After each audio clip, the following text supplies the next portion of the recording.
Most long-running game series have a black sheep or two. While I don't consider myself a contrarian, when it comes to the kind of oft-ignored entries that get this label, I'm inclined to go against the grain and at least try to see the best in them. Well, Fire Emblem 2 is about as ignored as games from otherwise popular series get, in part because it never saw a Western release. However, thanks to modern technology and the benevolent dedication put into fan translations, I booted up this Famicom classic on a whim, fully expecting to uncover a gem in the quagmire, one so many haters have overlooked. Yet despite my best intentions, I've got to side with the majority of fans on this one. Fire Emblem Gaiden's a stinker as far as FE games go. It's still Fire Emblem, meaning it's still got that core modicum of fun, which I'll get to, but first, far and away the biggest problem constantly smacking you in the face is Gaiden's hit rates. Nearly every weapon has piss-poor accuracy by FE standards, even compared to the first game. I've read that Gaiden uses a true accuracy, or one-roll, check, where the stated weapon accuracy is the actual chance, instead of the two-roll system most of the other games use.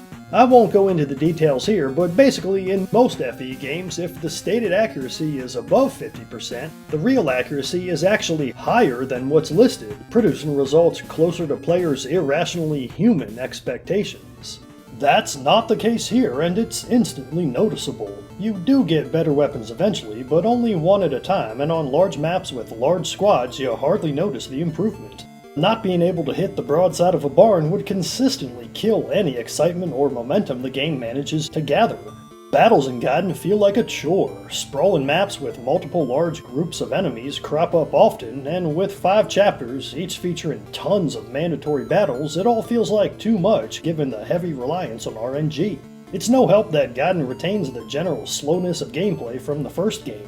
After around halfway through, as maps got more and more dense, I stopped having fun. Compare that to the Shining series, where each new map felt exciting, like a fun challenge I couldn't wait to strategize my way through. Sure, those games fall on the easy side, but FE's difficulty arises mainly from its poorish RNG. I don't want 100% accurate weapons or anything, but Gaiden goes too far in the other direction. I got into it enough to keep going, thanks to emulator speed up and occasional saves coming, but if I didn't have that, I don't know, the grind might have been more than I could handle. I might have even dropped it, a rarity for me in JRPGs. Thankfully, Fire Emblem Gaiden's got a few qualities worth praising, such as its total revamp of FE1's awful inventory system. Since you now navigate an overworld map, units can swap items at any time between battles. Hallelujah! There's towns with shops, shrines where you promote units, and a general sense of immersion the first game lacked. Alm and Celica, the dual protagonists, get plenty of dialogue, portraits, and cutscenes that bring them to life during their campaigns across Valencia in a way Marth never saw in the first game. Sorry, Marth. FE1 felt like reading a storybook. Gaiden feels like playing a Fire Emblem game. To accompany the Meteor world, the story's a lot more interesting and involved this time around. Instead of a few quick text boxes after each battle, longer dialogue and character moments play out, along with optional scenes to find, characters to recruit, and promotions to attain.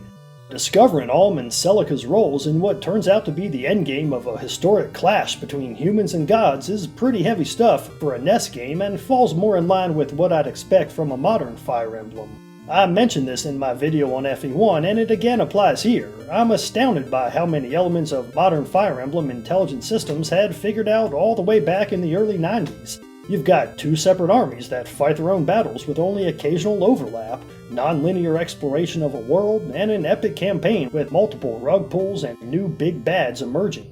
That's not to mention game length. Oh boy, this is a long one. I thought FE1 was chunky, but looking back, it only had 26 chapters, most of which take less time than your average story battle in Gaiden. FE2's got about 50, plus forced additional encounters when you get trapped by enemies on the overworld. That's way more than I wanted to go through, given my complaints with the game. If I'm having a great time, then sure, give me 50 battles, heck, give me 100 battles, no problem. I played through 3 houses 4 times in a row for God's sake, but FE2 got too lofty in its ambitions while ignoring the basics of what makes a fun game. Well, when I've gotten almost all the way through a retrospective and haven't mentioned the music yet, that's how you know the game depresses me. Yuka Tsujioko delivers another fine soundtrack, absolutely solid in fact, but nothing stands out in particular. Certainly nothing like that damn catchy Kingdom Seas ditty from FE1. It's more Fire Emblem, and it fits well. I only wish the game itself were more fun.